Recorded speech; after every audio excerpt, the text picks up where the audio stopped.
हरे राम राम राम हरे हरे, हरे कृष्ण कृष्ण कृष्ण हरे हरे। हरे राम राम राम हरे हरे, हरे कृष्ण कृष्ण कृष्ण हरे हरे।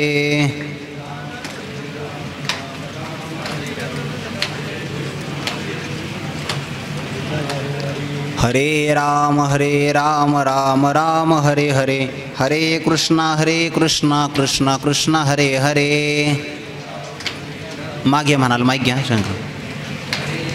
हरे कृष्ण कृष्ण कृष्ण हरे राम राम राम हरे हरे, हरे कृष्ण कृष्ण कृष्ण हरे हरे। हरे राम राम राम हरे हरे, हरे कृष्ण कृष्ण कृष्ण हरे हरे। हरे राम राम राम हरे हरे, हरे कृष्ण कृष्ण कृष्ण हरे हरे। हरे राम राम राम हरे हरे, हरे कृष्ण कृष्ण कृष्ण हरे हरे। हरे राम राम राम हरे हरे, हरे कृष्ण कृष्ण कृष्ण हरे हरे। हरे राम राम राम हरे हरे, हरे कृष्ण कृष्ण कृष्ण हरे हरे। हरे राम राम राम हरे हरे, हरे कृष्ण कृष्ण कृष्ण हरे हरे। हरे राम राम राम हरे हरे, हरे कृष्ण कृष्ण कृष्ण हरे हरे। हरे राम राम राम हरे हरे, हरे कृष्ण कृष्ण कृष्ण हरे हरे। हरे राम राम राम हरे हरे, हरे कृष्ण कृष्ण कृष्ण हरे हरे। हरे राम राम राम हरे हरे, हरे कृष्ण कृष्ण कृष्ण हरे हरे। हरे राम राम राम हरे हरे, हरे कृष्ण कृष्ण कृष्ण हरे हरे। पुंडरीक वरदा हरि विठ्ठल श्री ज्ञानदेव तुकाराम माऊली ज्ञानेश्वर महाराज की जय, जगद्गुरु तुकाराम महाराज की जय, सद्गुरु जोग महाराज की जय। नमो ज्ञानेश्वरा नमो ज्ञानेश्वरा, निवृत्ती उदारा सोपान देवा, मुक्ताबाई नमो त्रिभुवन पावनी, आद्यत्रय जननी देवांची, जयांचे केलिया स्मरण, होय सकळ विद्यांचे अधिकरण, तेचे वंदो श्री चरण श्री गुरूंचे, ते नमस्कारोने आता, ते मरणा मज मिळवणी गेले पुढे, मग मरणी आणिकीकडे जातील केवी।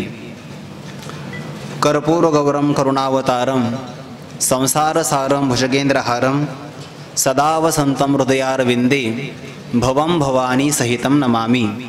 प्रस्तुत प्राप्त प्रसंगी घोडण नदीच्या पवित्र तीरावर भगवान पिंपळेश्वरांच्या सिद्ध वास्तव्याने पावन झालेल्या एका पावन क्षेत्रामध्ये आज आपण आपणा सर्वांच्या अंतकरणामध्ये विराजमान सर्व व्यापक परमात्म्याच्या सेवेकरिता म्हणून जी प्रवचनाची सेवा आयोजित झाली आहे, त्या प्रवचनासाठी विश्वमाऊली ज्ञानोबाऱ्यांच्या मुखातून प्रगट झालेल्या एका अद्वितीय अलौकिक ग्रंथातील अर्थात ग्रंथ सम्राज्ञी श्री भगवती ज्ञानेश्वरीच्या 9व्या अध्यायातील 365 क्रमांकाची ओवी घेतली असून प्रस्तुत ओवीतून विश्वमाऊली ज्ञानोबाराय भक्त जीवनाची एक विशेषता आपल्यासमोर प्रतिपादन करतात, किंवा भक्त जीवनातील जिवंत असताना भक्ताची गती आणि देहपातानंतर भक्ताला प्राप्त होणारी गती, या दोन महत्त्वांच्या अवस्थेचा विचार या ओवीतून करतात। प्रवचनाला प्रारंभ करण्यापूर्वी एक 2 शब्दाचा परिहार देणं महत्त्वाचं आहे। मानवी जीवनातला एक नियम आहे आणि या नियमाला अनुसरून वैकुंठवासी हरिभक्ती परायण दगडू धोंडू पोखरकर वय वर्ष 94 यांचं आपल्यातून देहावसान झालेलं आहे आणि त्यांच्या दशक्रियेच्या निमित्ताने ही प्रवचन सेवा आयोजित झाली। आत्ताच आपण त्यांच्या संबंधाने उल्लेख ऐकला। आळंदी क्षेत्रामध्ये श्रीराम धर्मशाळा या धर्मशाळेच्या उभारणीमध्ये ज्यांचं अत्यंत मोलाचं सहकार्य किंवा सगळ्यात महत्त्वाचा सहभाग आहे आणि मग त्यांच्याच असणाऱ्या वडिलांच्या पितृऋणातून उतराई होण्यासाठी त्यांचेच असणारे पुत्र पोपट दगडू पोखरकर, महादू दगडू पोखरकर, विलास दगडू पोखरकर आणि त्यांच्या असणाऱ्या कन्या मीना जनार्दन काळे, मंगळ दिलीप काळे या संपूर्ण परिवाराच्या माध्यमातून ही प्रवचन सेवा आयोजित झाली आहे. दशक्रियेचा हा विधी आहे. आपली भारतीय संस्कृती, काही चुकलं का? आपली भारतीय संस्कृती जगामध्ये सगळ्यात अलौकिक आहे. त्याचं कारण असं आहे, आपली संस्कृती कृतज्ञ नाही, कृतज्ञ आहे. आपण मानवी जीवन जगत असताना, कमी ठेवा आवाज, पहिल्यासारखाच ठेवा, अनेक घटक आपल्यावर उपकार करत असतात. अनेकांचे आपल्यावर उपकार आहेत. सर्वात महत्त्वाचा उपकार आपल्यावर आहे ईश्वराचा. भगवंताने अमूल्य किमतीचा आपल्याला नरदेह प्रदान केला. जर आपण अवयवांच्या किमतीचा विचार केला तर आपण हिशोबही लावू शकत नाही. डोळ्याची किंमत काय आहे, डोळस माणसाला नाही कळत, आंधळ्या व्यक्तीला कळते. हातापायाची किंमत आपल्याला नाही कळणार, ज्याला हात पायच नाही त्याला ती किंमत कळते. भगवंताने आपल्याला देह दिला, देवाचे आपल्यावर उपकार आहे. समाजामध्ये आपण जीवन जगतो, समाज आपल्या सुखदुःखामध्ये सहभागी असतो. आता हे सामाजिकच ऋण आहे की नाही? समाज ज्या अर्थी आपल्या सुखदुःखामध्ये सहभागी झाला, याचा अर्थ समाजाचे पण आपल्यावर उपकार आहे. संत महापुरुषांनी आपल्याला एक विशिष्ट प्रकारचा विचार किंवा ज्ञान प्रदान केलं, ते संतांचे पण आपल्यावर उपकारच आहे. आणि मग ज्या ज्या घटकांनी आपल्यावर उपकार केले असतील, त्या त्या घटकाच्या उपकारातून उतराई होण्यासाठी आपली संस्कृती त्यांच्या उपकाराचं स्मरण करते.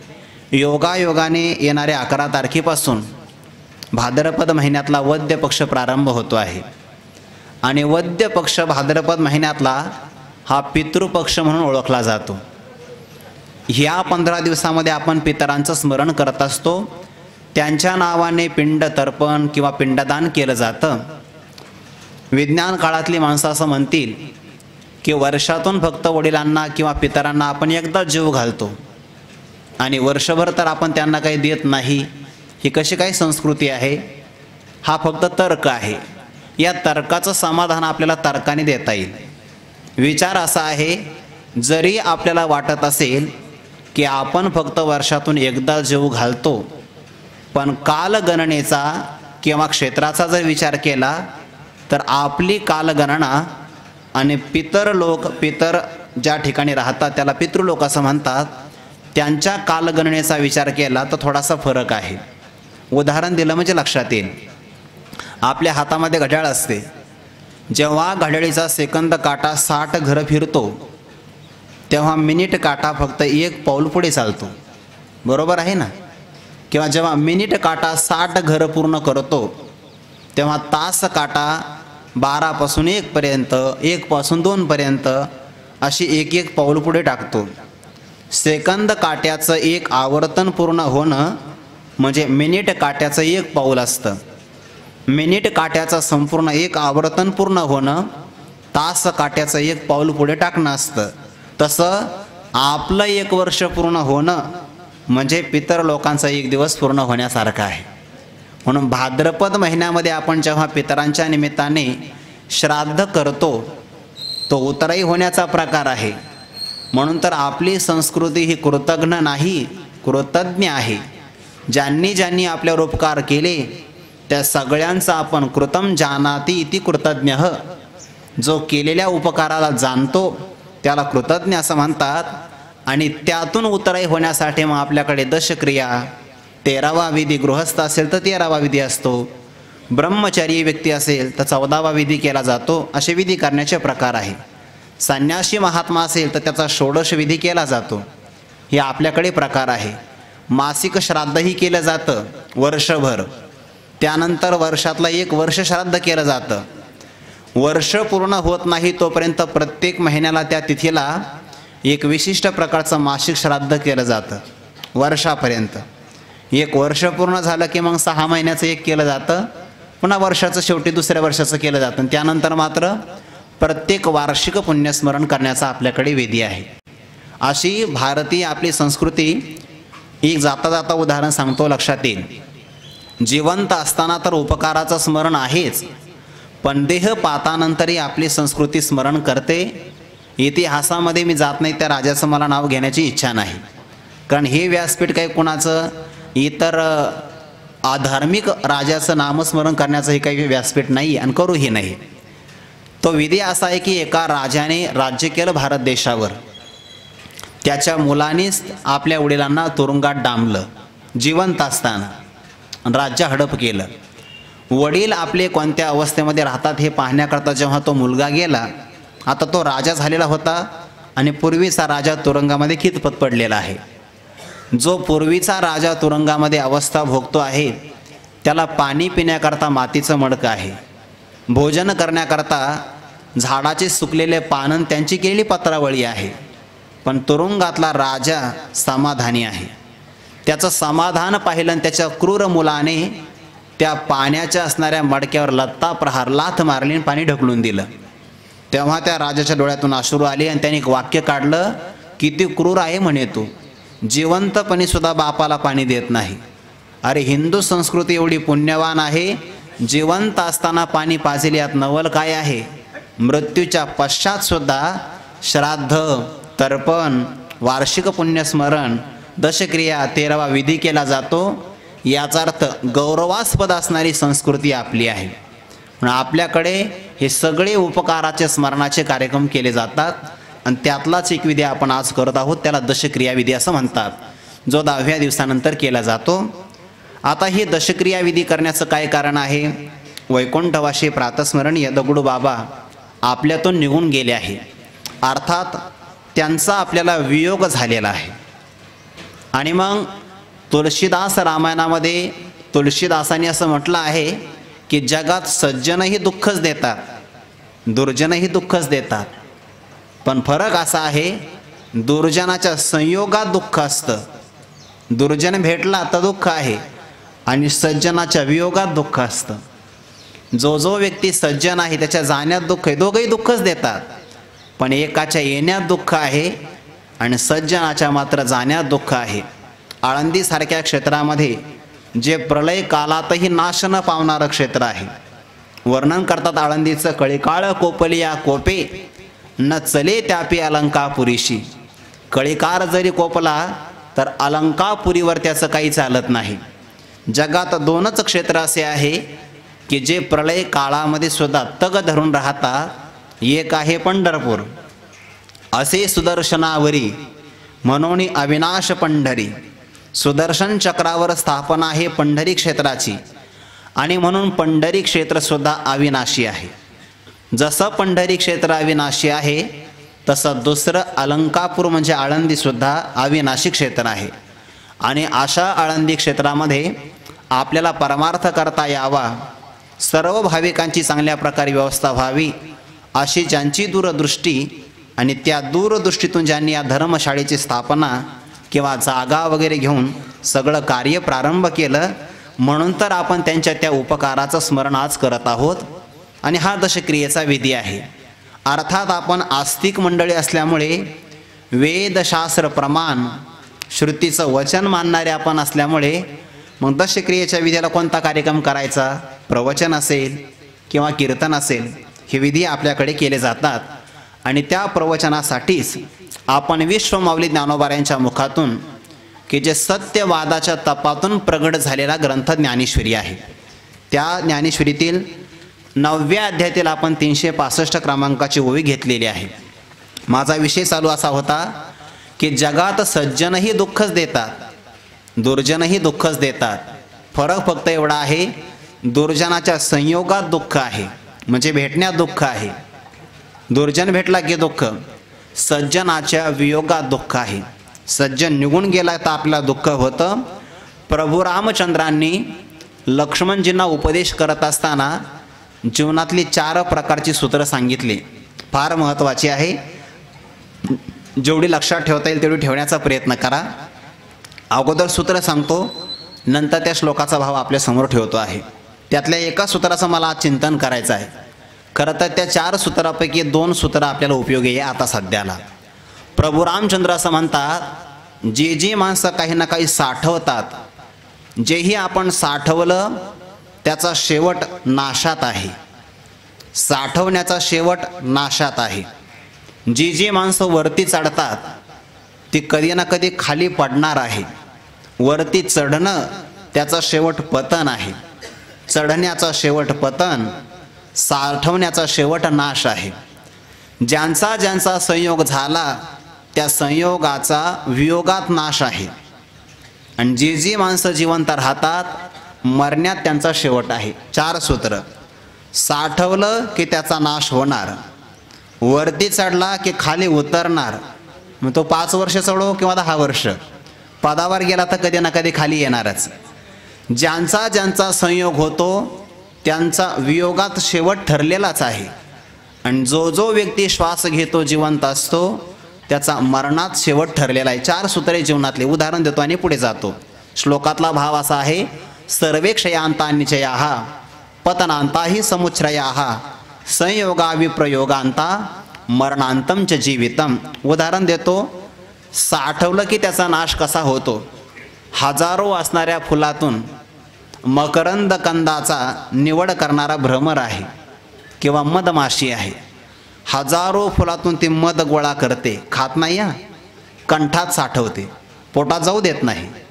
हजारो फुलातून मकरंद किंवा मध गोळा करणं आणि त्याला विशिष्ट प्रकारच्या पोळ्यामध्ये साठवणं, संचय करते फक्त पण खात नाही. काय होतं, ज्याचा संचय केला कोणीतरी त्या पोळ्याला झाडणारा व्यक्ती येतो, ते मधमाशांचं पोळं झाडतो आणि मधाला घेऊन जातो. साठवण्याचा शेवट नाशात आहे. हे झालं पहिलं सूत्र. पतनांता ही समुच्छ्रयाः. हे गिर्यारोहक असतात ना, पर्वतावर चढतात. पर्वतावर चढले तर कायम थोडीच राहतात. कोणी कळसुबाईच्या शिखरावर चढत असेल तर कोणी एव्हरेस्ट पर्वतावर जात असेल. पर्वतावर चढला तर कधी ना कधी खाली उतरणारच आहे. एखादा पक्षी आकाशामध्ये घिरट्या मारतो, त्याला कधी ना कधी झाडावर यावंच लागणार आहे. म्हणजे उंच वाढला की खाली येणं ठरलेलंच आहे. संयोग ज्यांचा झाला त्यांचा वियोग ठरलेला आहे. नदीला पूर येतो, पुरामध्ये लाकडं वाहत येतात आणि मग अनेक भागातून आलेली लाकडं एकत्र मिळतात आणि काही काळ एकत्र चालतात.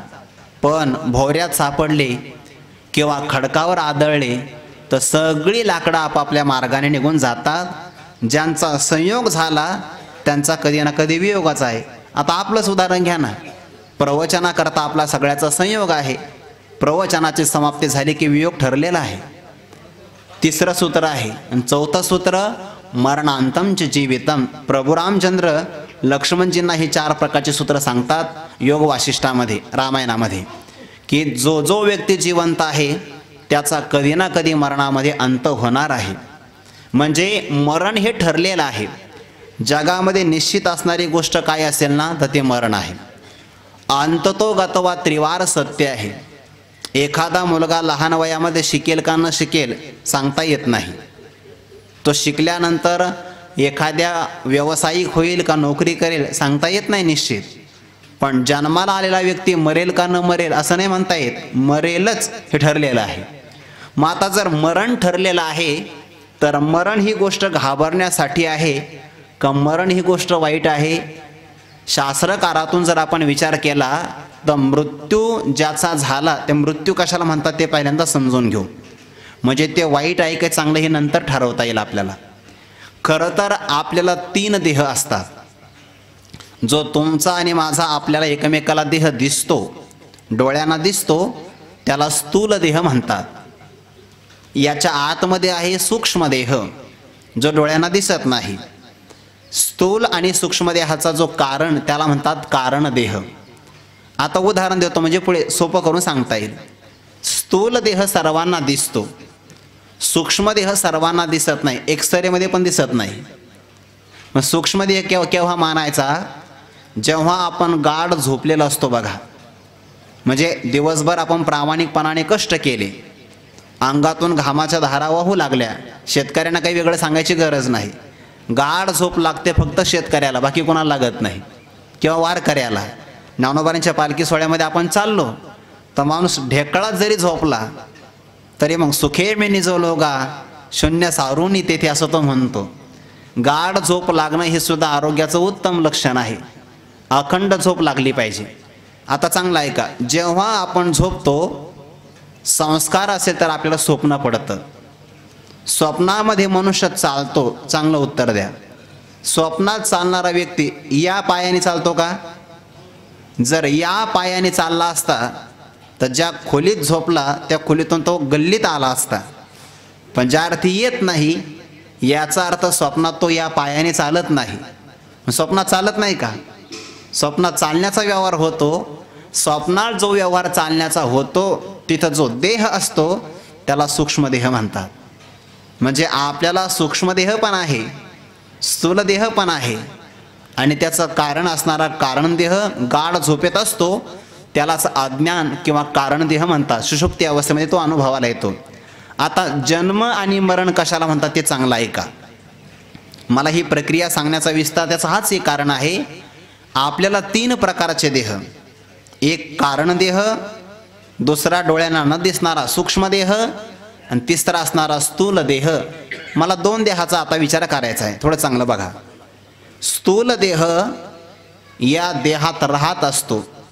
जसा एखादा व्यक्ती धर्मशाळेत राहतो, धर्मशाळेतून निघून जातो, तसा आपल्या सर्वांचा 17 तत्वांचा असणारा, त्याच 5 ज्ञानेंद्रिय आहे, 5 कर्मेंद्रिय आहे, पंचप्राण आहे किंवा मन आणि बुद्धी, या 17 तत्वांनी किंवा घटकांनी तयार झालेला जो सूक्ष्मदेह, त्या सूक्ष्मदेहाचा एखाद्या स्थूल देहात प्रवेश झाला तर त्याला जन्म म्हणतात. जन्माची ही प्रक्रिया आहे. सूक्ष्मदेह स्थूलात प्रवेश करत असेल तर त्याला म्हणतात जन्म आणि स्थूल देहातून सूक्ष्मदेह निघून जात असेल तर त्याला म्हणतात मृत्यू, त्याला मरण म्हणतात. उदाहरण सांगता येईल. जुने कपडे झाले तर आपण ते टाकून देतो, नवीन परिधान करतो. नवीन कपडे परिधान करणं म्हणजे जन्म आहे. जुने झालेले कपडे टाकून देणं म्हणजेच मरण आहे. वांसांश जीर्णानि यथा विहाय नवानि गृह्णाति नरोपराणि तथा शरीरानि विहाय जीर्णान्यन्यानि संयाति नवानि देही. ज्ञानोबा हे सांगतात ना, जैसे जीर्ण वस्त्र सांडीजे मग नूतन वेढीजे तैसे देहांतराते स्वीकारीजे चैतन्यनाथे. जसं वस्त्र जुनं झालं की आपण ते टाकून देतो आणि नवीन वस्त्र परिधान करतो, तसा जीवात्मा देखील प्रारब्धाचं कर्म शिल्लक राहिलं, आगा कर्मे जे उरावे तैतिही सुखदुःखे फळावे, तया ते भोगावया यावे देहा एका. कोणत्या तरी एका देहात येतो त्याला म्हणतात जन्म आणि प्रारब्ध संपलं की तो आपल्या मार्गाने निघून जातो, यालाच मृत्यू असं म्हणतात. मरण आहे. खरं तर मरण चुकवता येत नाही. वाक्य चांगलं आहे का? मरण कोणालाही चुकवता येत नाही, पण मरणाची परंपरा मात्र चुकवता येते. मी हे वाक्य अगदी जाणून बुजून बोलतो आहे. एकदा जन्माला आले तर आता मरण चुकवता येत नाही. काहीच केलं तरी मरण चुकवता येत नाही, पण मरणाची जीवाच्या पाठीमागे लागलेली अनिष्ट परंपरा साखळी पुढे येणारी ती मात्र चुकवता येते. तुका म्हणे एका मरणेचे सरे उत्तमची उरे कीर्ती मागे, ते चुकवता येत नाही. आपल्या सर्वांना माहिती आहे भगवंतापेक्षाही बलवान भगवंताचे दास असतात. भगवंतापेक्षाही बलवान. आणि मग दास्य भक्तीचा जर आदर्श कोण असेल तर ते हनुमंतराय आहे, दुसरे गरुड आहे. गरुडाचा जन्म झाला आणि त्यांच्या लक्षात असं आलं की आपली आई दास्यामध्ये आहे, दास्यत्व करत आहे. मग आपल्या आईला दास्यत्वापासून सोडलं पाहिजे. स्वर्गात गेले आणि देवांच्या बरोबर त्यांनी युद्ध प्रारंभ केलं. अमृत कुंभ आपल्याला आणायचा आहे. सगळ्या देवांचा पराभव त्यांनी केला, सगळ्या देवाचा, आणि अमृताचा कलश उचलला गरुडांनी. स्वर्गातील देवांना अशी काळजी वाटू लागली की जर आता हे अमृत सर्पांनी प्राशन केलं तर प्रचंड हाहाकार जगामध्ये माजेल. सामान्य एखादा सर्प निघाला बिनविषारी तर एवढे शांत लोक बसणार नाही. सामान्य सर्प निघाला तर बिनविषारी जरी असेल आणि जर विषारी सर्पाने अमृत प्राशन केलं तर काय होईल? सगळे अमर होतील. सर्प जर अमर झाले तर त्यांना कोणी मारू शकणार नाही, जगात हाहाकार माजेल. म्हणून गरुडाला आपण थांबवलं पाहिजे, काहीही करून द्या, पण हे अमृत मात्र त्यांना मिळालं नाही पाहिजे. आणि मग सगळ्यांनी भगवान विष्णूला प्रार्थना केली की आपण गरुडाला अडवा. ते भगवान विष्णू आले आणि युद्ध सुरू झालं. सुदर्शन चक्र फेकलं आणि परिणाम असा झाला गरुडाने ते सुदर्शन चक्रच गिळंकृत करून टाकलं. आता ज्या सुदर्शन चक्राला कुठे तोड नव्हता त्याला गरुडाने गिळंकृत करून टाकलं एका घासासरशी. आणि मग भगवान विष्णूने चालाकी केली. चतुरातो शिरोमणी, चातुर्य वापरलं आणि भगवंताने सांगितलं गरुडा मी तुझ्यावर प्रसन्न आहे, तुला काही वरदान मागायचं असेल तर मागून घे. त्याने सांगितलं माझ्यासमोर चातुर्य दाखवायचं नाही. अहो तुमचा पराभव होत आला म्हणून मला वरदान देता का? तुमच्यापेक्षा वरचढ मी आहे, तुमच्यापेक्षा वरचढ असल्यामुळे तुम्हीच वरदान मागून घ्या. भगवान विष्णूने सांगितलं काही हरकत नाही, मग एक काम कर, माझं वाहन तू हो, हेच मला वरदान दे. आणि मग गरुडाने भगवंताचं वाहन होण्याचं स्वीकारलं. असा बलवान गरुड. पण मग आईची वृद्ध अवस्था जवळ आली. आता मोठाच व्यक्ती आहे गरुड, सगळे भेटायला यायचे. दिवसभरामध्ये वृद्ध अवस्था प्राप्त झाल्यामुळे सायंकाळी गरुडाने विचारलं आई आज कोण भेटायला आलं?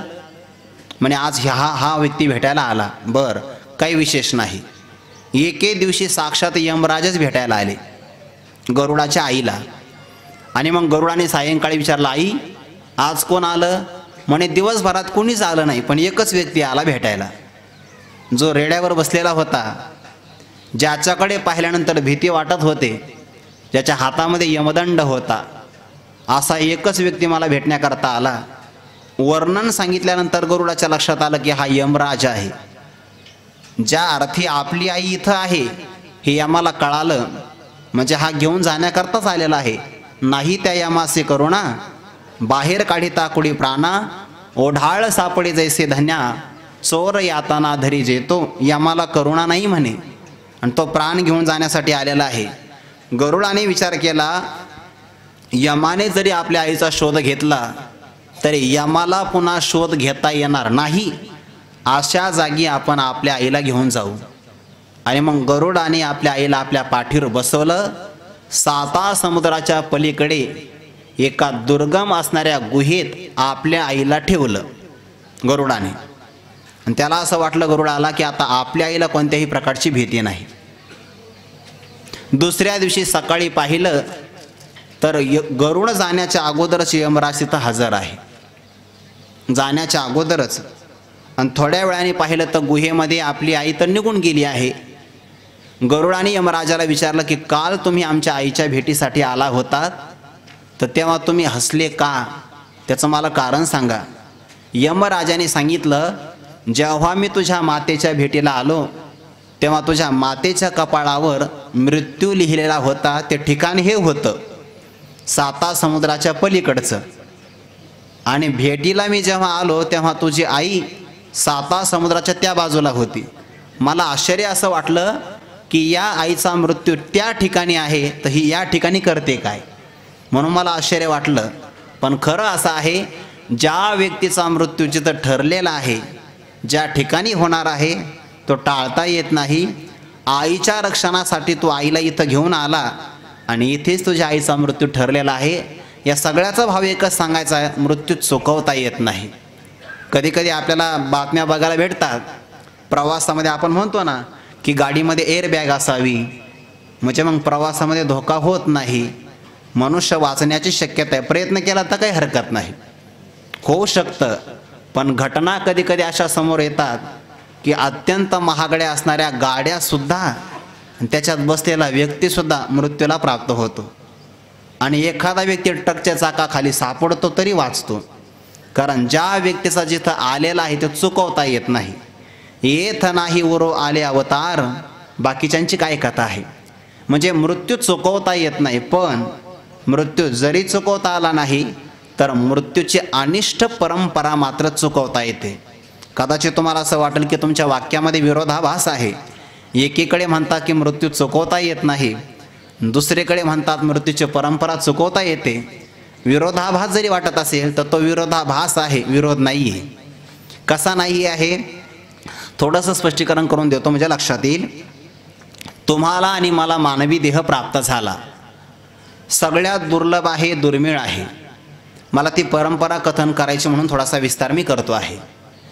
आता हा जो मानवी देह आपल्याला प्राप्त झाला, याच्याही पूर्वी आपण शास्त्राच्या नुसार किंवा संत वाङ्मयाच्या नुसार कमी ठेवा 83,99,999 देहातून प्रवास करून आपण इथपर्यंत आलो आहे. आणि त्यात आपला एक मानवी देह पकडला, धरला, मोजला तर 84 लाखाचा हिशोब पूर्ण होतो. आता या मानवी देहाच्या अगोदरचा प्रवास 83,99,999 देहाचा कसा आहे.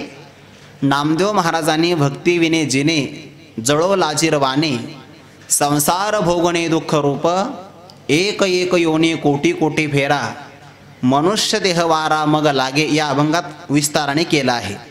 हल्लीच्या काळामध्ये जीवशास्त्राचा अभ्यास करणारे जे वैज्ञानिक शास्त्रज्ञ आहे की नाही, त्याला बहुतेक जीवशास्त्राला बायोलॉजी म्हणतात. जीवशास्त्राचा अभ्यास करणारी जी मंडळी आहेत ते म्हणतात की या जगामध्ये सामान्यपणे जीवांची संख्या 36 का 40 लाखापर्यंत आहे. पण आपले नामदेव महाराज काय म्हणतात 84 लाखापर्यंत आहे. आता संत वाङ्मय किती प्रगत आहे तुम्हाला आता दिसेल ते. म्हणजे जीवशास्त्राचं अध्ययन करणारे वैज्ञानिक हल्लीच्या काळातले आहे, आताच्या 200-250 वर्षापर्यंत. पण त्याही अगोदर नामदेव महाराज, ज्ञानोबाराय नामदेव महाराज एकाच काळामध्ये, म्हणजे जवळपास 725 वर्ष तर ज्ञानोबांच्या समाधीलाच होऊन गेलेत. त्याही अगोदर म्हणजे सोबतच नामदेव महाराज तो अभंग सांगतात की एकूण जीवांची संख्या 84 लाख आहे. आणि ती कशी आहे थोडासा विस्तार बघूया. आपल्याला परंपरा नष्ट करायची ना जन्ममरणाची, याकरता भक्ती विने जिने जळो लाजीरवाने हा पहिला अभंग आहे, पहिलं चरण. त्यामध्ये नामदेव महाराज असं म्हणतात जीवात्म्याला 20 लक्ष योनी वृक्षामध्ये घ्याव्या. 20 लाख प्रकारचे शरीर जीवाला वृक्षांच्या रूपाने असणाऱ्या देहातून प्रवास करून घ्यावे लागतात. समजा पिंपळाचं झाड आहे तर एक प्रकारचं शरीर आहे, आंब्याचं झाड आहे ते पण एक प्रकारचं शरीर आहे. मग जगामध्ये पिंपळं भरपूर असतील, भरपूर पिंपळ, पण तो मात्र एकच देह आहे. आंब्याची झाडं पुष्कळ असतील, तोही एक प्रकारचा देह आहे. असे वृक्षांच्या रूपाने असणारे देह यांची संख्या जवळपास आहे 20 लाख. म्हणजे 20 लाख तरी झाडं असतील ना, प्रकारात म्हणतो मी. एकच झाडं 20 लाख नाही, प्रकाराचे म्हणतो, सगळे प्रकाराचे. त्या देहातून जीवाला यावं लागतं. म्हणजे आपला याच्या अगोदर कधी ना कधी झाडाचा जन्म झालेलाच आहे. जळचरी भोगाव्या 9 लक्ष. पाण्यामध्ये जलतरण करणारे जीव आहेत ना, मासे असेल, कासव, खेकडा, अन्य काही काही असतील, यांच्या रूपाने असणाऱ्या शरीरांची संख्या आहे 9 लाख. किती झाले आता 20 आणि 9 29 लाख. 11 लक्ष योनी किरणामध्ये घ्याव्या. 11 लाख प्रकारचे शरीर सरपटणारे जे प्राणी त्यांच्या रूपाने असतात. मग त्याच्यामध्ये सर्प असेल, झुरळ असेल, विंचू असेल, 100 पायांची ती गोम असते बघा, शेतकऱ्याला माहिती आहे. सरपटणाऱ्या प्राण्यांच्या रूपाने शरीर 11 लाख आहेत. किती 40 लाख. 10 लक्ष भोगाव्या पक्षामध्ये.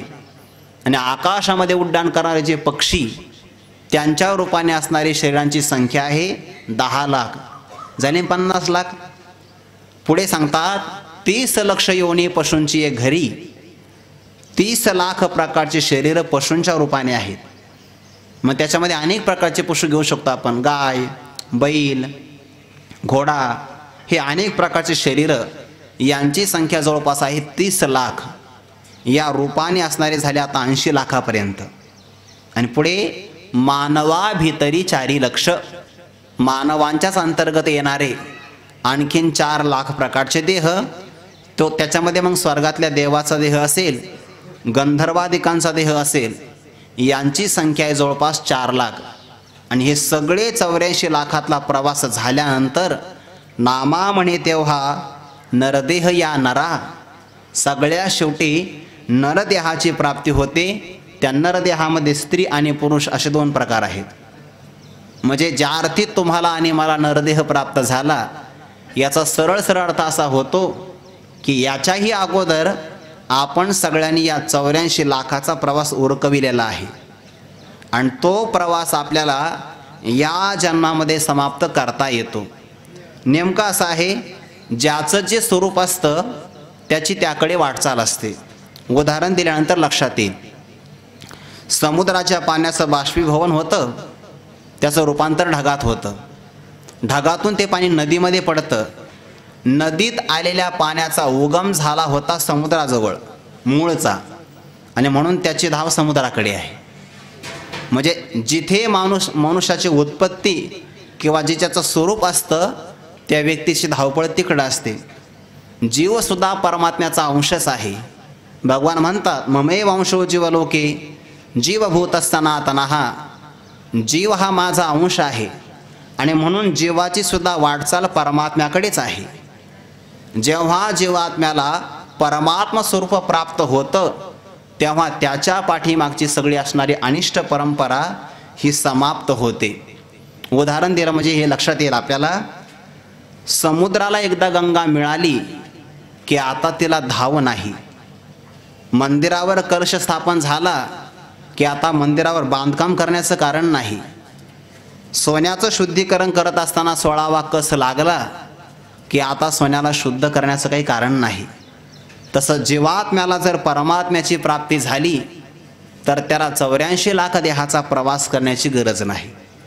म्हणून एकाच देहामध्ये मात्र हे करता येतं, तो आहे मानवी देह. या देहामध्ये भगवंताची प्राप्ती झाली की भगवंताला न जायते म्रियते वा कदाचिन नायम भूत्वा भवितावान भूयः अजो नित्य शाश्वतोयम पुराणो न हन्यते हन्यमाने शरीरे. जेव्हा जसा परमात्म्याला जन्म नाही आणि मरणही नाही, त्या जीवात्म्याच्या परमात्म्याच्या स्वरूपाला जीवात्मा प्राप्त झाला तर त्यालाही कोणत्या प्रकारचं मरण नाही. म्हणून एका देहामध्ये मरण होऊ शकतं, एक मरण चुकवता येत नाही. पण नंतर येणारे आगामी काळातले जी मरणाची परंपरा आहे ती मात्र या देहात चुकविता येते आणि ते फक्त सामर्थ्य या देहात आहे. म्हणून आता ती परंपरा जर चुकवायची असेल तर याकरता काय करावं लागेल. शास्त्रामध्ये यामध्ये 2 प्रकारचे मार्ग सांगितले आहेत. एक तर जीवात्म्याने ही अनिष्ट परंपरा नष्ट करायची असेल तर आत्मज्ञान संपादन करून घ्यावं, म्हणजे स्वतःची स्वतःला ओळख करून घ्यावी. म्हणजे आपल्याला खरी ओळख व्हावी. खरी ओळख नाही का, प्रत्येकाला जर आपण आपला परिचय विचारला तर सगळे माणसं आपला परिचय सांगतात. अगदी मतदान कार्डावर असेल किंवा आधार कार्डावर असेल सगळेजण आपला परिचय सांगतात, पण तो परिचय खरा नाही ठरू शकत. असं कसं काय खरा नाही ठरू शकत? ऐका, खरं ते असतं जे तिन्ही काळामध्ये एक रूप असतं, ज्याच्यात बदल होत नाही त्याला खरं म्हणतात. याच्या उलट जे एका काळात असतं आणि 2 काळात नसतं ते खोटं असतं. मी आपल्याला हे पटवून देतो म्हणजे लक्षात येईल. मृगजळ आपण पाहतो उन्हाळ्याच्या दिवसामध्ये, तर मृगजळ हे सूर्योदयाच्या पूर्वी नसतं, सूर्यास्तानंतरही नसतं.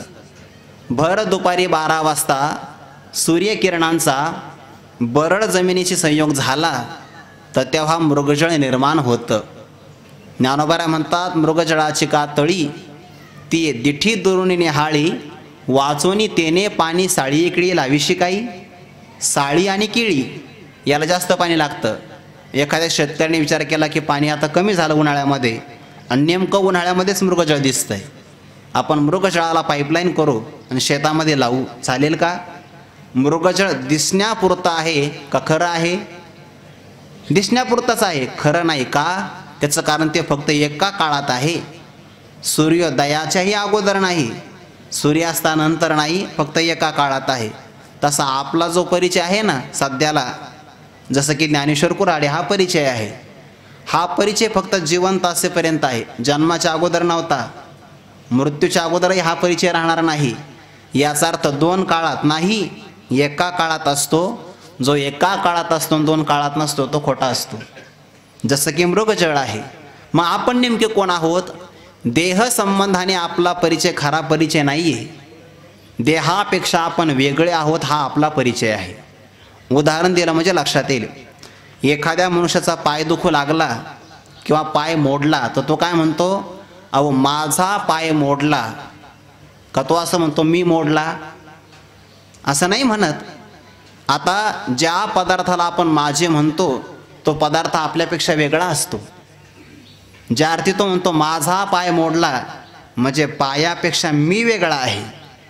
किंवा उदाहरण, माझा डोळा दुखू लागला तर मनुष्य म्हणतो माझा डोळा दुखतो आहे पण मी दुखतो आहे असं म्हणत नाही. याचा अर्थ मी आणि ज्याला तो म्हणतो माझं त्यापेक्षा तो वेगळा असतो. आपणही म्हणतो ना माझा देह, याचा अर्थ मी वेगळा आहे आणि जो मी त्या देहाला माझा म्हणतो तो मी वेगळा आहे. म्हणजे आपण भिन्न आहोत. आणि मग भिन्न जर आपण असेल देहापेक्षा, देह हा आपला परिचय खरा नसेल तर मग आपण नेमके कोण आहोत याचं ज्ञान करून घेणं यालाच आत्मज्ञान असं म्हणतात.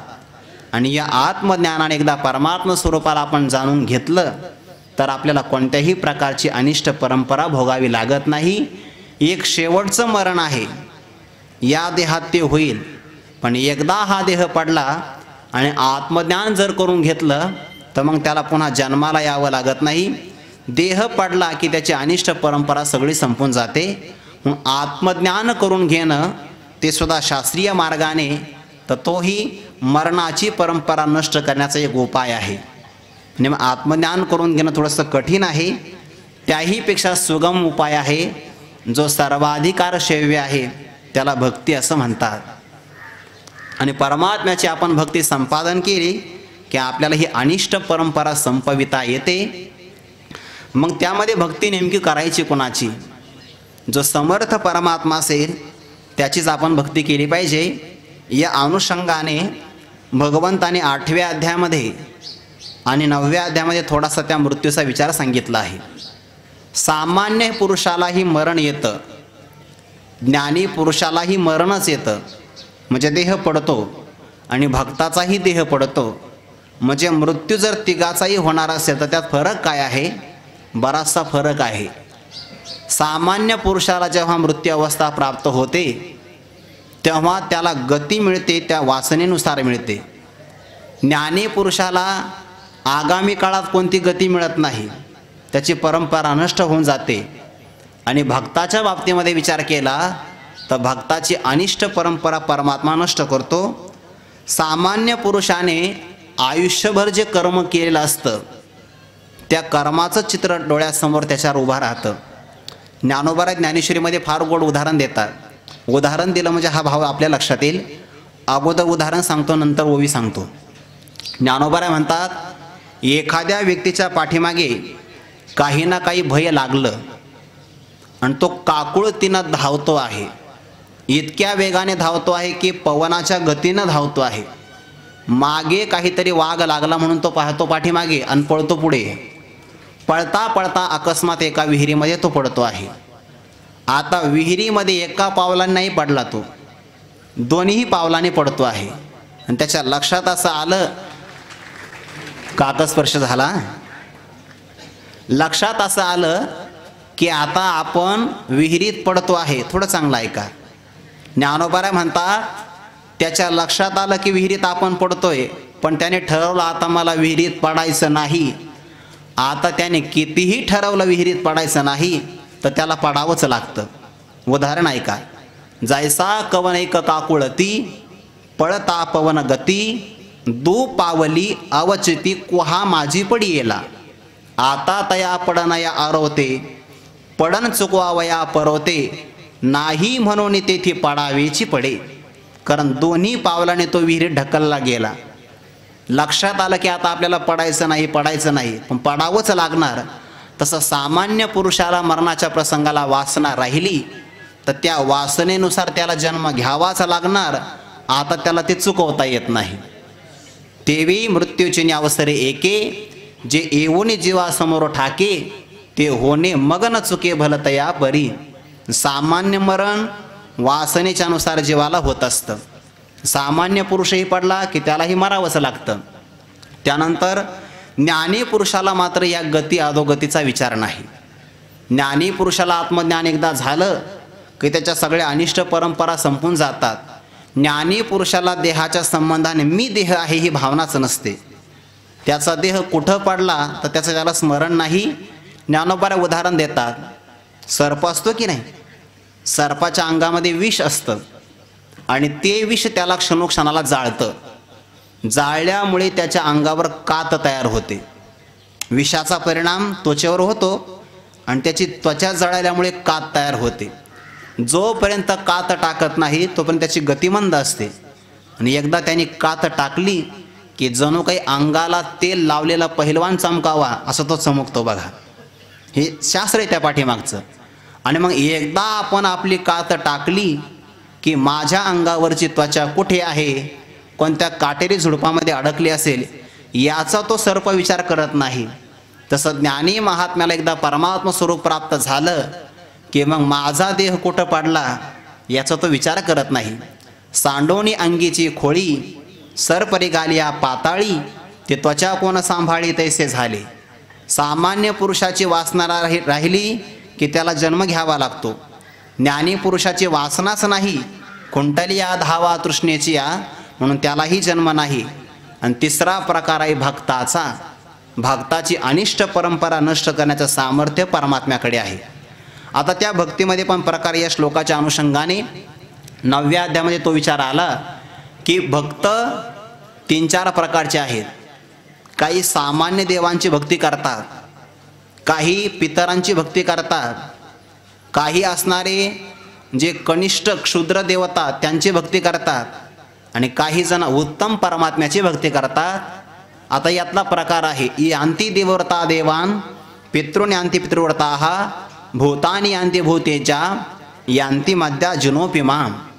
जे बाकीच्या देवांची उपासना करतात त्यांचं शरीर पडलं, थोडासा फरक आहे बरं का. देवांची उपासना करणारा शरीर पडल्यानंतर देव स्वरूपाला प्राप्त होतो. पितरांची उपासना करणारा सुद्धा शरीर पडल्यानंतर पितर लोकाला जातो. क्षुद्र देवतांची उपासना करणारा सुद्धा शरीर पडल्यानंतर त्या क्षुद्र देवतेच्या स्वरूपाला प्राप्त होतो. पण भगवान म्हणतात जे माझी भक्ती करतात ते मरणा ऐलीच कडे मज मिळवणी गेले पुढे मरणी आणिकीकडे जातील केवी. ते मात्र त्यांना मरावं लागत नाही, मरण्याच्या अगोदरच ते परमात्मा स्वरूपाला प्राप्त झालेले असतात.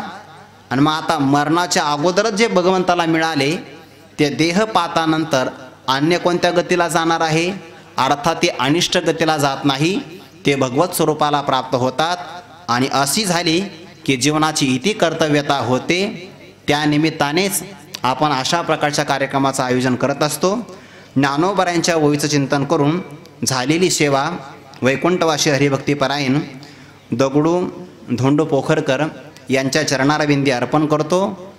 या सेवेच्या निमित्ताने आपणा सर्वांच्याही चरणारविंदी प्रवचन सेवा समर्पित करून आमच्या आळंदीकर गुरुबंधूंच्या वतीने भावपूर्ण आदरांजली समर्पित करून याच ठिकाणी थांबतो. रामकृष्ण हरी.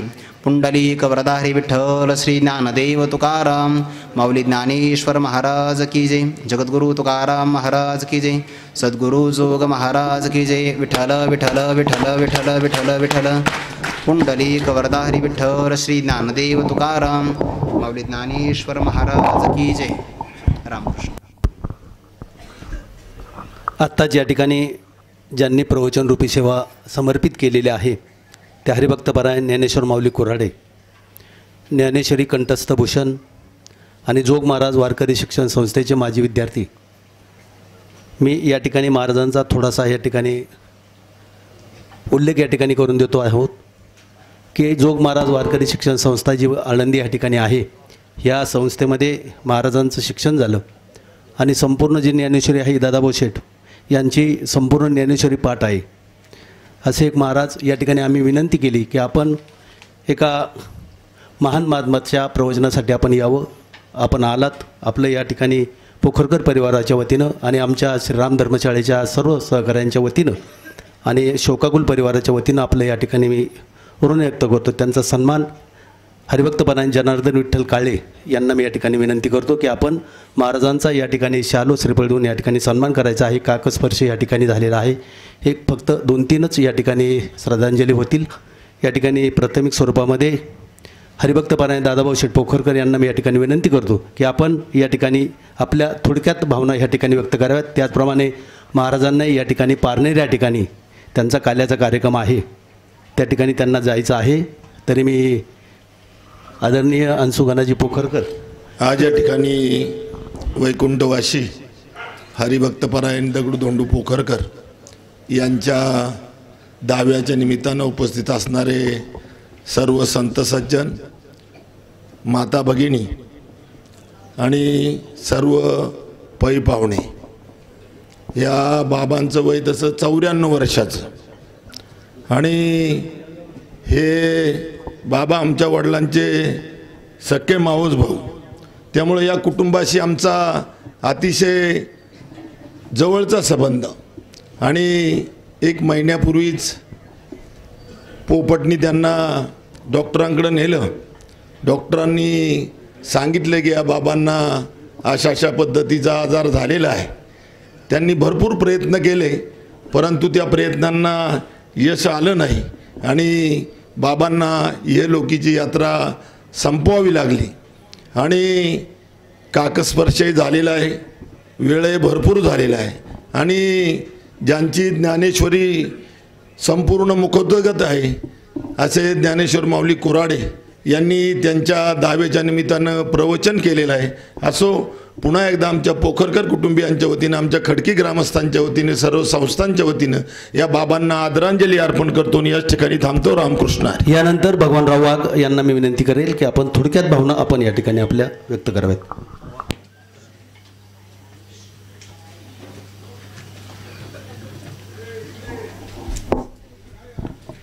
गुरुर्ब्रह्मा गुरुर्विष्णू गुरु साक्षात परब्रह्म तस्मै श्री गुरुवे नमः. कैलासवासी हबप दगडूधोंडू पोखरकर तुमच्या आमच्यातून निघून गेलेले आहेत. परमेश्वराला त्यांनी उदंड असं 94 वर्षाचं आयुष्य दिलं. जीवन जगत असताना, काळ्या आईची सेवा करत असताना आळंदीची पंढरीची वारी त्यांनी कधी चुकवली नाही. सांप्रदायिक क्षेत्रामध्ये सुद्धा चांगलं काम केलं. अनेक थोरा मोठ्यांचे कुटुंब आज वैभवात त्यांच्या मार्गदर्शनामुळे आहेत. त्यांच्या जाण्याने दुःख पोखरकर कुटुंबियावरती झालेलं आहे, त्याचप्रमाणे त्यांचा ज्या ज्या कुटुंबांशी संबंध आला त्या कुटुंबातील सर्व मंडळींना दुःख झालेलंच आहे. मग आमचे बडेकर असतील, वायकर असतील, वाघ असतील, तांबे असतील, गाडगे असतील, सगळे मंडळी या ठिकाणी उपस्थित राहणार होती. परंतु तुम्हाला माहिती आहे, पितृपंधरवडा सुरू होत असताना आज बऱ्याच ठिकाणी आमच्या बऱ्याच नातेवाईकांच्या अंत्यविधी दसक्रिया असल्यामुळं बरेच मंडळी या ठिकाणी उपस्थित राहू शकले नाहीत. त्या सर्वांच्याही वतीनं, तुमच्या सर्वांच्या उपस्थितांच्याही वतीनं आणि आंबेगाव तालुका खरेदी विक्री संघाच्याही वतीनं मी परमेश्वराला प्रार्थना करेन, हे परमेश्वरा, ह्या आमच्या बाबांना तुझ्या पायाजवळ जागा दे, जागा दे. त्यांनी अनेक दिवस काय म्हणतात ना, अवघाचा संसार सुखाचा करीनं, आनंद भरेलं तिन्ही लोक, म्हणून निश्चितच परमेश्वरांनी त्यांना स्वर्गामध्ये जागा मिळाली, त्यात तिथे शंका नाही. मी पुन्हा एकदा आपणा सर्व उपस्थितांच्या वतीनं परमेश्वराला प्रार्थना करेन, हे परमेश्वरा, ह्या बाबांना तुझ्या पायाजवळ जागा दे, जागा दे. ओम शांती. धन्यवाद. यानंतर संतोष सहित सरपंच यांना मी या ठिकाणी विनंती करेल की थोडक्यात भावना आपल्या व्यक्त कराव्यात.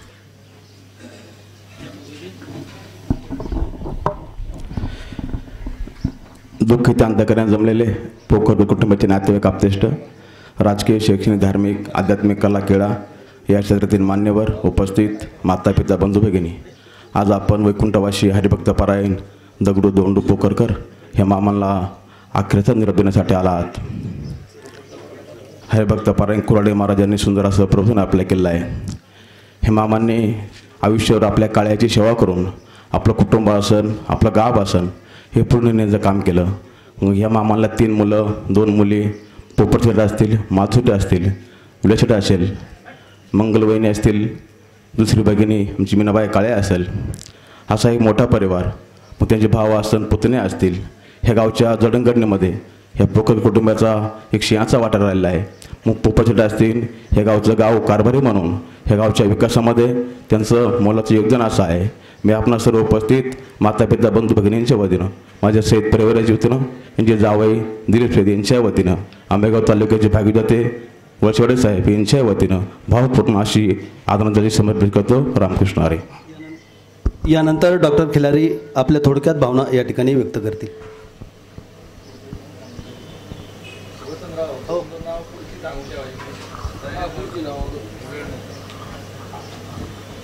त्यानंतर रवी शेठ वळसे आपल्या भावना या ठिकाणी थोडक्यात व्यक्त करतील. स्वर्गीय दगडू धोंडू पोखरकर यांच्या दशकर्या विधीच्या निमित्ताने असलेले या कुटुंबियांचे सर्व आप्तेष्ट, या गावातील ग्रामस्थांनी, पंचक्रोशीतील बंधू भगिनींनो, वैकुंठवासी बाबा हे आमचे मेवणे, वैयक्तिक आमच्या कुटुंबाशी अत्यंत जवळीक असणारे या कुटुंबातील हा महत्त्वाचा घटक, एकेकाळी या गोडनदीच्या तीरावर या परिसरातील आणि पंचक्रोशीतील एक आदर्श आणि एक मोठं शेतकरी कुटुंब असेल, ज्यांचा आदर्श घेऊन इतर शेतकरी शेती करायचे, अशा एका मोठ्या कुटुंबातले बाबा आज आपल्यातून गेलेले आहेत. या बाबांचं एक अर्थाने जीवन हे अत्यंत कृतार्थ असं जीवन झालं आणि आयुष्यामध्ये त्यांना 94 वर्षाचं वय मिळालं. म्हणजे दीर्घकाल आयुष्य मिळणारी, आत्ता अभावानेच मिळणारी असे माणसं आहेत, त्यांना खूप असं दीर्घायुष्य मिळालं. याला कारण त्यांनी आयुष्यामध्ये व्यवस्थित शरीर आणि तन मन सगळ्या गोष्टी व्यवस्थित सांभाळल्या, वेळ प्रसंग सगळे व्यवस्थित वागले, म्हणूनच त्यांना दीर्घायुष्य मिळालं. मी यांच्या अंत्यविधीच्या या दशक्रिया विधीच्या निमित्ताने एवढंच सांगेल की प्रत्येकाने आपल्या आयुष्यामध्ये आजारी पडल्यानंतर डॉक्टरकडे जाण्यापेक्षा जे मी वेळोवेळी सांगतो की आजार होण्याच्या अगोदर 4-6 महिन्यांनी आपण वेळोवेळी आपलं आरोग्य तपासून घेतलं पाहिजे, की जेणेकरून आपल्याला पुढे होणाऱ्या आजारांची जाणीव लवकर व्हायला लागते आणि दवाखान्यामध्ये हॉस्पिटलमध्ये ॲडमिट होण्याऐवजी अगोदरच जर काही समजलं तर थोडक्यात आपल्याला आपल्या आजारासाठी उपचार करून घेता येऊ शकतो आणि 50% तरी आपण आपल्या आयुष्यातील आजाराचे धोके टाळू शकतो. अशा प्रकारचं एक थोडंसं वैद्यकीय क्षेत्रातील 2 शब्द बोलून मी यांना भावपूर्ण श्रद्धांजली अर्पण करून थांबतो. यानंतर रवी शेठ वळसे माजी सरपंच निरगुड सर आणि त्यानंतर निलेश स्वामी थोरात या आपल्या थोडक्यात भावना या ठिकाणी व्यक्त करतील. नाही बोलते.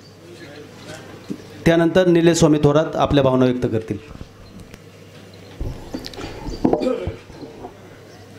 पिंपळगाव गावातील आपणा सर्वांचे मार्गदर्शक, वारकरी संप्रदायाचा वारसा जपणारे कैलासवासी हरिभक्तपरायण दगडू धोंडू पोखरकर, वय वर्ष 94, यांचं गेल्या काही दिवसापूर्वी दुःखद निधन झालं.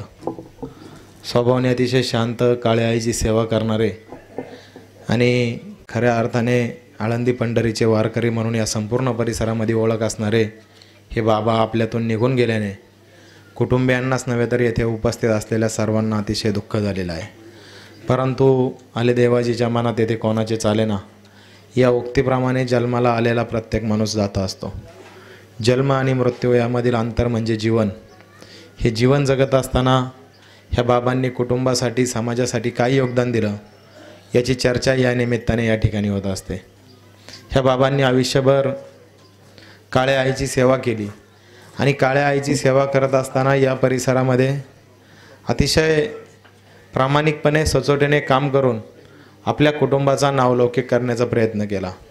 वारकरी संप्रदायाचा वारसा जपत असताना आपल्या 3ही मुलांना अतिशय चांगल्या पद्धतीने संस्कार देण्याचं काम केलं.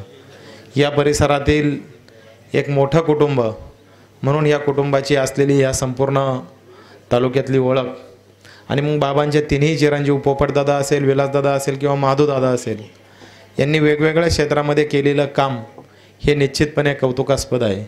या गावच्या जडणघडणीमध्ये अतिशय मोलाचा वाटा उचलणारं हे कुटुंब, नामदार वळसे पाटील साहेबांचे कट्टर समर्थक म्हणून यांची या संपूर्ण परिसरामध्ये असलेली ओळख आणि या सर्व गोष्टींच्या माध्यमातून स्वतःचं कुटुंब कशा पद्धतीने घडवायचा हा आदर्श या संपूर्ण परिसरामध्ये ह्या बाबांनी घालून दिला आणि ह्या बाबांनी घालून दिल्याच्या संस्काराच्या जोरावर मग ह्या बाबांची 3ही मुलं किंवा आमचा सहकारी मित्र नातू आशुतोष किंवा त्याची सर्व भावंडं ही अतिशय चांगल्या पद्धतीने समाजामध्ये काम करत आहे.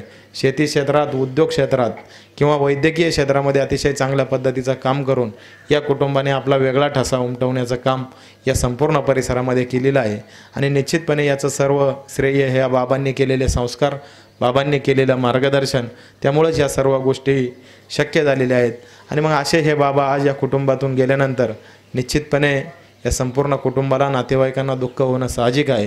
हे दुःख सहन करण्याची ताकद ईश्वराने या कुटुंबियांना देवो असे आपणा सर्वांच्या वतीने, माझ्या मयूर हॉटेल परिवाराच्या वतीने, आमचे नातेवाईक या ठिकाणी असलेले चौरंगाप्पा पिंगळे असतील, रवी शेठ वळसे असतील किंवा या ठिकाणी असलेले आमचे प्रकाशराव इंदोरे असतील, बाळासाहेब थोरात असतील, या ठिकाणी उपस्थित असलेले सर्व नातेवाईक मंडळी, या सर्वांच्या वतीने या बाबांना भावपूर्ण श्रद्धांजली अर्पण करून या ठिकाणी थांबतो.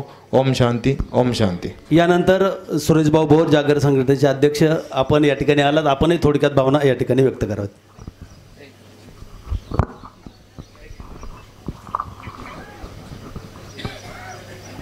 पवित्र गोडगंगेच्या तीरावर शोकाकुलांत करणारं जमलेला पोखरकर पाटील परिवार, या परिवाराच्या दुःखामध्ये सहभागी होण्यासाठी आलेले पोखरकर परिवाराचे सर्व नातेवाईक, मित्रपरिवार, विविध क्षेत्रातील सर्व सन्माननीय मान्यवर बंधू आणि भगिनी, आज आपण एका ज्येष्ठ, सात्विक, आदर्श अशा एक चांगल्या व्यक्तिमत्वाला अखेरचा निरोप देण्यासाठी उपस्थित झालेलो आहोत.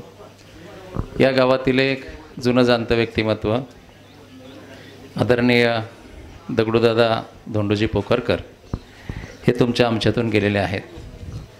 अतिशय सुस्वभावी, शांत, संयमी, सृजनशील अशा प्रकारचं एक आध्यात्मिक आणि सात्विक व्यक्तिमत्व आज दादांच्या रूपानं तुमच्या आमच्यातून गेलं. खरं तर या परिवाराशी माझा गेली 30-35 वर्षापासूनचा अत्यंत जवळचा संबंध. त्याच्यामध्ये पोपटदादा असतील, माधुशेठ असतील, विलासराव असतील, आम्ही अगदी कॉलेजपासून या घराण्याशी जवळीक असलेला हा आमचा परिवार. खरं तर समाजाला एक आदर्शवत अशा प्रकारचा हा परिवार आणि आदर्श परिवारातील आदर्श व्यक्ती, समाजाला दिशादर्शक देणारे व्यक्ती आज तुमच्या आमच्यातून गेल्यानं केवळ पोखरकर परिवारावर नव्हे, त्यांच्या सर्व नातेवाईकांवर, मित्रपरिवारावर दुःख झालेलं आहे. हे दुःख सहन करण्याची ताकद परमेश्वरानं या परिवाराला द्यावी. मी माझ्या भोर परिवाराच्या वतीनं, उपस्थित आपल्या सगळ्यांच्या वतीनं आणि शिवसेना परिवाराच्या वतीनं आदरणीय दगडूदादा यांना भावपूर्ण श्रद्धांजली अर्पण करतो आणि 2 शब्द पुरे करतो. ओम शांती. यानंतर कृषी उत्पन्न बाजार समितीचे सभापती आदरणीय देवदत्तजी निकम साहेब आपल्या भावना या ठिकाणी व्यक्त करतील.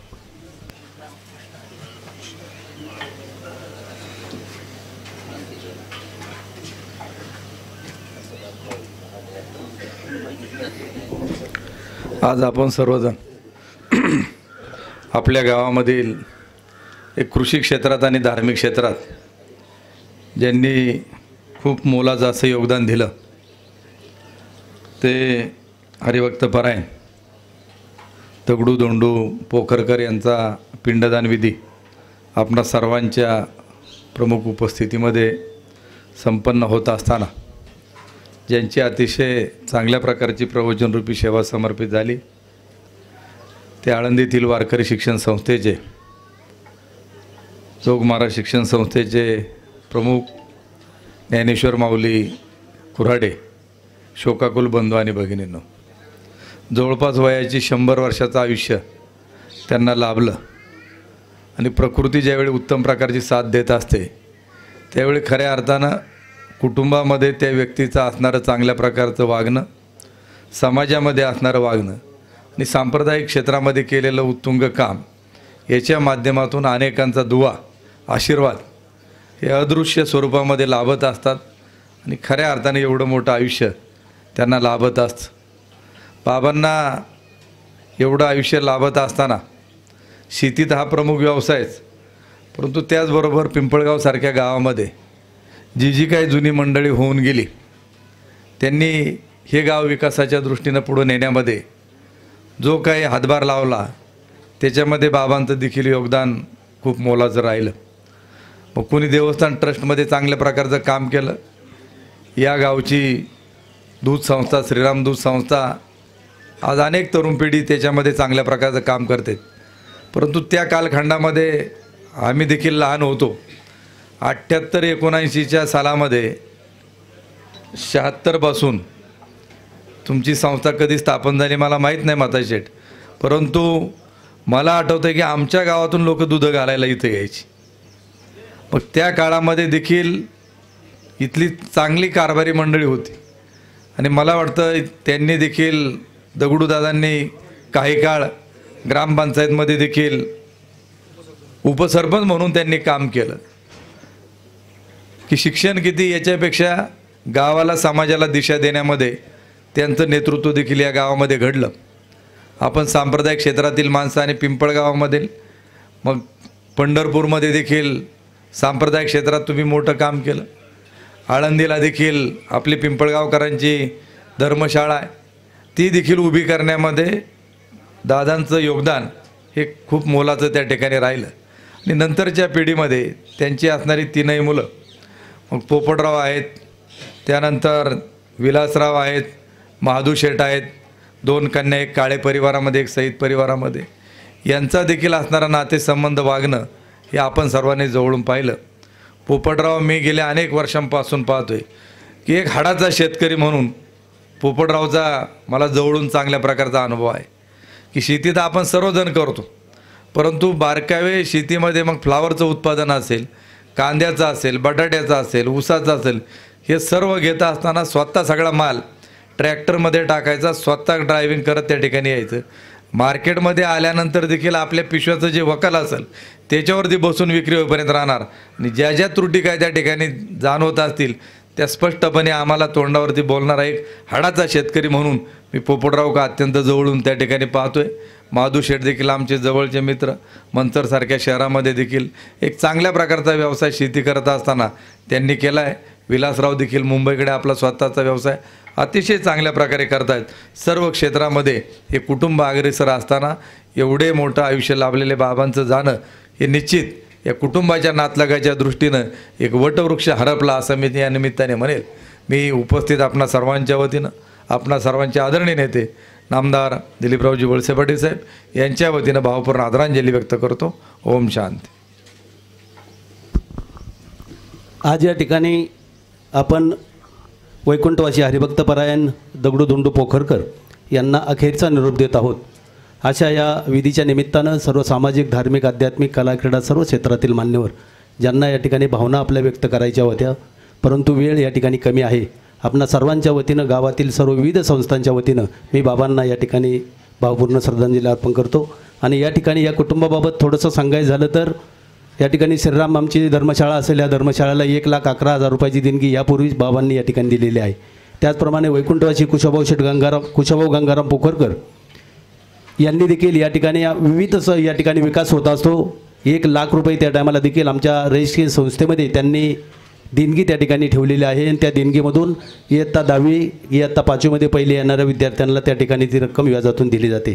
त्याचप्रमाणे आत्ताच काही दिवसापूर्वी आमचे खंडूशेठ यांच्या धर्मपत्नी गेल्या, त्यांनी बी त्यांच्या पत्नीच्या या ठिकाणी निमित्तानं या ठिकाणी श्रीराम विद्यालयामध्ये 50,000 रुपयाची देणगी त्या ठिकाणी दिलेली आहे. म्हणजे असं योगदान असणारे हा परिवार, अशा परिवारामधून आज या ठिकाणी वैकुंठवासी दगडू धोंडू पोखरकर या ठिकाणी आपण सर्वांना या ठिकाणी सोडून गेलेले आहेत.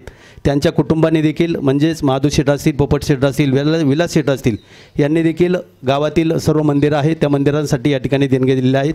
त्याचप्रमाणे प्रतीक्षा पोपट पोखरकर नाथ यांनी देखील या ठिकाणी 10वीत पहिल्या येणाऱ्या विद्यार्थिनीसाठी देणगी दिलेली आहे.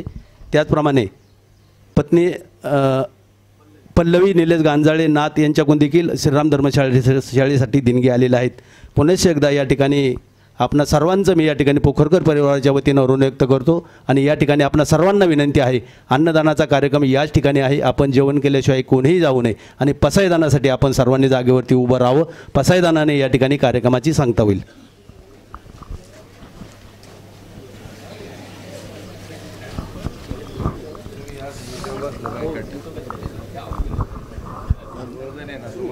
आता विश्वात्मके देवी येणे वाग्यज्ञ तोषावी तो शोनी मज द्यावे पसाय दान हे जे कळांची व्यंकटी सांडू तया सत्कर्मी रती वाढू भूता परस्परे पडो मैत्र जीवांचे दुरितांचे तिमिर जाओ विश्व स्वधर्म सूर्य पाहो जो जे वांचिल तो ते लाहो प्राणिजात वर्षत सकळ मंगळी ईश्वर निष्ठांची मांदियाळी अनवरत भूमंडळी भेटू दया भूता चला कल्पतरूचे आरव चेतना चिंतामणीचे गाव बोलते जे अरुणव पियुषांचे चंद्रमेजा लांछन मार्तंड जे तापहीन ते सर्वाई सदा सज्जन सोयरे होतू किंबहुना सर्व सुखी पूर्ण होनी ती लोकी भजी जो आदि पुरुषी अखंडित आणि ग्रंथ उपजिये विशेष लोकी दृष्टा दृष्टविजय व्हावेशी एत मने ते विश्वेश्वराहो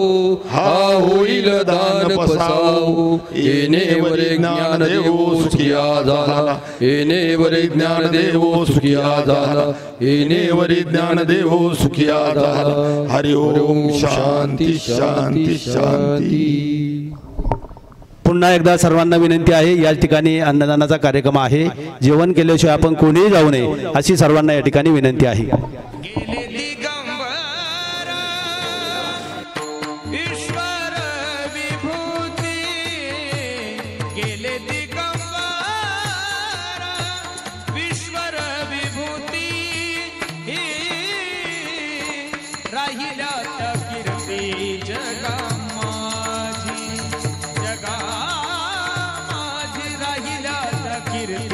जगा